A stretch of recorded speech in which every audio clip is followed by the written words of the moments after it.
राज्यातील व आपल्या भागातील नवनवीन बातम्या पाहण्यासाठी SM9 न्यूज मराठी या चॅनलला लाईक करा, सबस्क्राईब करा आणि शेअर करायला विसरू नका।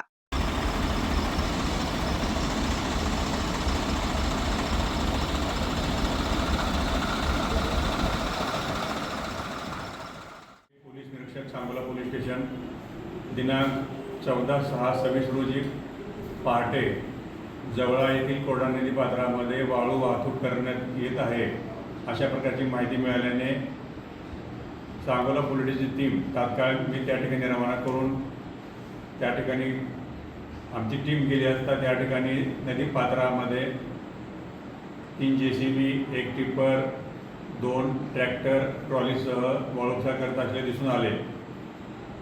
ती ताब्यात घेऊन आमच्या टीमने त्यांना पोलीस स्टेशनला आणलं आणि पोलीस स्टेशनला आणून त्यांच्यावरती कायदेशीर कारवाई करण्यात येत आहे। त्याचप्रमाणे त्या ठिकाणी 1,21,14,000चा मुद्देमाल जप्त करून ताब्यात घेण्यात आलेला आहे व त्यामध्ये 6 आरोपी यांना ताब्यात घेतलेला आहे। त्यांच्यावरती योग्य ती कायदेशीर कारवाई करण्यात येत आहे।